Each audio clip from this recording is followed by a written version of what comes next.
Welcome to one of those video list things I'm doing because people like lists and they like Disney and they hopefully like me. Just a heads up before we start, I am purposely excluding Hunchback's Hellfire from this list as I feel at this point it's been cemented as the universally best villain song. It's in the KP pool of my favorite films ever. Here they are so you can win at KP Bingo next time. It's still the best one though, and you'd be surprised that there's not a lot of Disney villain songs out there, unless we want to count Descendants, which we're not doing, not in this house, or using small refrains like this, or the Captain Hook thing. Come on kids and get your free tattoo. Hey, wanna see my tattoo? So here we go.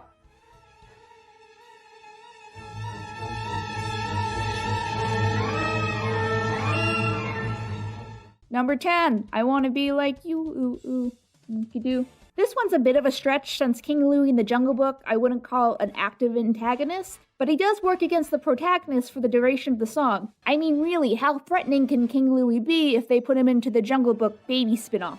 On a scale of 1 to 10, it was a 12! Still, for the sake of the song, it's a song that stands out for not only being complete, but also catchy as hell, and one of the highlights of the movie. They even put in the live-action version that is just okay. I don't know, the Jungle Book is a weird property when it's marketed for its cute animals mostly. I only know just how to be me. I don't know. Number 9, the world's greatest criminal mind. Let's face it, The Great Mouse Detective is kind of like an kind of movie. Like, it's not bad, it's just kind of okay, I guess. It exists. It's okay. But Vincent Price's Ratigan kind of makes it a little bit better than it needs to be. It's campy and it's fun. And also Ratigan's kind of like a mean villain who's just mean for the sake of being mean.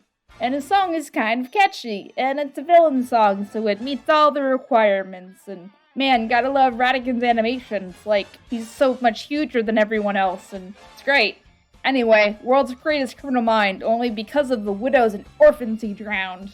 Which doesn't really make any sense unless he drowned probably an orphanage of like nuns or something, you know. A 2-for-1 as it were. So, you know, if you haven't seen Great Mouse Detective, it's still kind of fun. But don't expect like a masterpiece or anything. It's a fun story if you like Sherlock Holmes and stuff.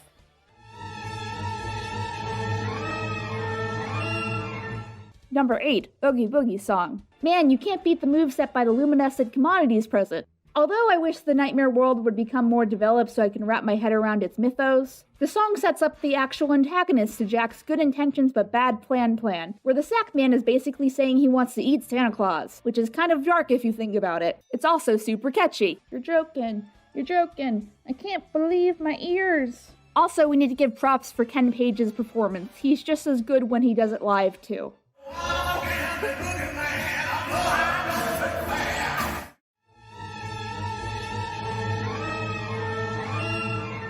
Number 7, Friends on the Other Side.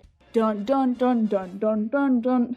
It's nice to know that The Princess and the Frog is getting more love lately. By that, I mean a spin-off show coming to Disney+.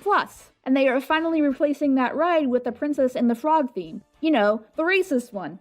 It's the end of the finish for you. As far as the song, you can't go wrong with Keith David, who does all of his own singing too. I'm not the biggest fan of this movie. I feel like the plot gets a little messy, and I don't think Tiana was made for another white girl like really white like me, but you can't go wrong with just the beat of the song, even if it's a little distracting when it tries to foreshadow stuff. You just want to be free, hop from place to place, but freedom takes green. Get it? He's gonna be in the green, but that means froggy time? Ribbit, ribbit. Still, I feel like this song in Dr. Facilier is a highlight of the film, and I hope he returns in some way during the show. That would be cool.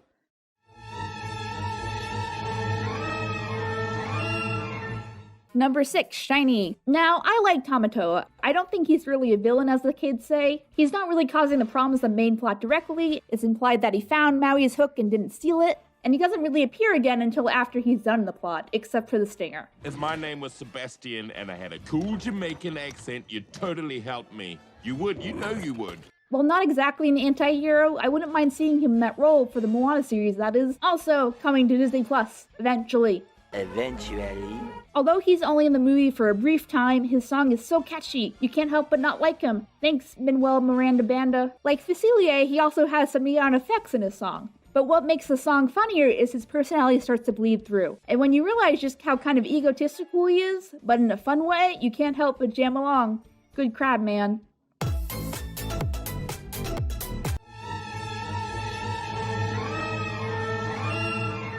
Number 5, Mother Knows Best. Oh, it's time to talk about the villain who gaslights more than Scar does? Woo! Enough of the lights, Rapunzel! You are not leaving this tower! Ever! Oh, great. Now I'm the bad guy. Now, Gothel and Frollo have a lot in common, but I think you can make a case that Gothel might care for Rapunzel in some way. But the Tangled series imply that she didn't. How many times must you hear before you understand that Mother knows? I have always wanted to do that. Well, Frollo definitely doesn't care about Quasimodo. But what chance could a poor, misshapen child like you have against her heathen treachery? Still naming all the bad things that could possibly happen, all when you go outside to get supplies constantly, seems like a bit counterintuitive. It has this pretty Aglin music swell, and look, it's Ron. Gothel is on the list for most evil villains too, so I think that also is why the song is in the spot it is. Speaking of evil villains,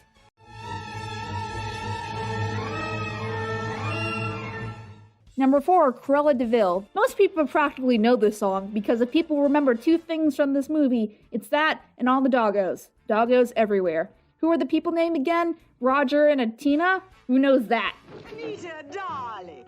And yes, I know you all are going to complain in the comments about the live-action movie and now Disney is just remaking all of their other movies for profit, but keep in mind that A, this movie at least has a creative and different interpretation of the text and wasn't a straight remake, and B, these live-action remakes can really do some good once Disney runs out of their A-team movies. Atlantis live-action, everyone? Or even My Beloved Treasure Planet? You know how to help these movies? By buying stuff. Merchandise, Morty. Your only purpose in life is to buy and consume merchandise, and you did it. You went into a store, an actual honest-to-God store, and you bought something. One of the reasons Hunchback is on the rise and we're getting slightly more merch is that it's being reevaluated as an influential film that should be highlighted, and YouTubers talking about it have also repositioned it on the map. Now go buy all the new Hunchback stuff too. For heaven's sakes, where are they? Who, Cruella? Treasure Planet merchandise. Anyway, back to the song. The song is a simple, iconic song in a movie that's most remembered for its villains, so you can't go wrong with that. Cruella de Vil, Cruella de Vil, Cruella de Vil, Cruella de Vil. Get over there! Fine, jeez!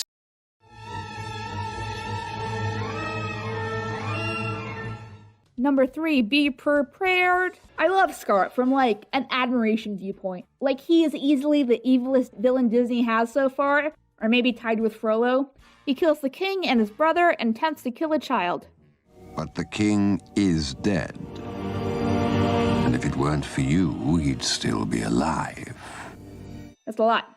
One of the reasons that Lion King has stayed in the public's eye is how dark it is. I think Be Prepared would have been so well remembered if Scar actually didn't do all those things. Even still, the lighting and the atmosphere really does add to the song. Plus, you know, the Nazi imagery.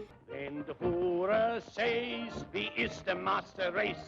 The higher, right in the Führer's face. Scar's not playing around, yo. Another real classic song of one of my favorite movies ever. It probably would have been higher if it didn't get silly with these hyenas, which takes away from the seriousness of the crimes about to be committed.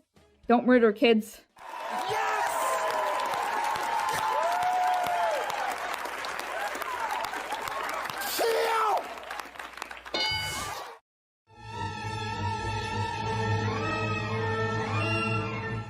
Number 2, Gaston. This one is just pure fun and arguably perfect. Let's face it, Gaston is never meant to be taken seriously. He was in here tonight, raving. Whoa, slow down, Maurice. At least not until the 3rd act of the movie. It's over, beast! Belle is mine! He's annoying, he's like the big dumb jock that everyone hates in high school. He's the funnest to mess with at Disneyland. Was she in that library with that horrible beast? And that ugly candlestick? No. What? Gaston's song, just called Gaston, is a villain song that is both in character and fun to sing at parties. This gets ranked so high just because the lyrics are genius, to the point that they're meme-worthy. All the raw eggs, all of them. What is that? It's alright. What is that? What is that? What is that? Fuck off, will you? Fuck off! Okay? Before we get to number 1, some honorable mentions. Snuff Out the Light / Yzmatopolis. Snuff Out the Light is an Yzma song cut out from The Emperor's New Groove. It has a lot of exposition and doesn't really fit in with the final plot of the movie. There's a documentary called Empire the Sun if you're curious. The rest of the story was still in a sort of a molding, shaping stages. The song kind of found itself very early on, very quickly. I think it's personally catchier than the series Yzmatopolis, but they both exist if you want more Yzma. In and out / you're only second rate. I honestly think some of the best songs are in the Aladdin sequels, not the first movie.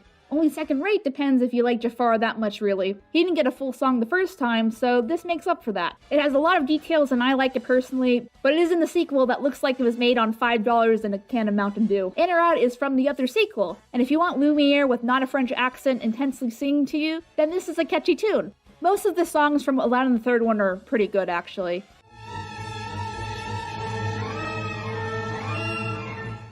Number 1, Yodel Doodle Dee. The best villain song is the Yodel song from Home on the Range. So catchy and artistic. No, I'm kidding, this song is annoying. Number 1, Poor Unfortunate Souls. So Poor Unfortunate Souls gets the number 1 spot just because it meets the requirements of being catchy, moving the plot, develops Ursula as a character, influenced by drag culture, as well as having some geniusly clever lyrics. Like, I don't know if you stopped for a second and really looked at the complexity of these lyrics, but also how much information they get across, as well as having moments where Ursula can show how judgy and efficient she is. Ariel is my favorite princess and one of my top favorite characters, like, ever. I'm actually wearing an Ariel shirt recording this. But she did not really affect my decision just because of the genius of the late Howard Ashman, like, even in the opening lyrics. She's establishing she was evil at a prior point, she's playful about it, but she's also repentant about it, but like in a cheeky way. In 6 lyrics. It's good. Think about it. So what's your favorite Disney villain song? Do you like this list of lists? Should we keep on doing list things? Let me know in the comments, and I'll probably respond. I've been responding to a lot lately. Remember to subscribe and make sure your notifications on. And share the video too, that helps. And I'll see you next time when we talk about more Disney things or more lists, depending on how I feel. And that's all, folks, except it's not time for the ending gag. I suggest we move on to a less... Don't you disrespect me, little man. Wanna see my tattoo? This hut better be good. Disturbs me to see you, Gaston, looking so down in the dumps.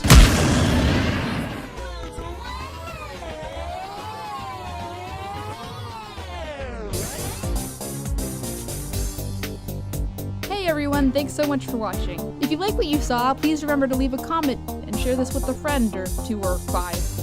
Click here to subscribe, we really appreciate it. Click here to check out the main collaborator for this video. Click here to check out our video playlist for this video, where you might find similar videos that hopefully you like and enjoy. There's also a credit scroll here, where you can check out all the other awesome contributors. All their info is in the description. That's all I gotta say, KPON!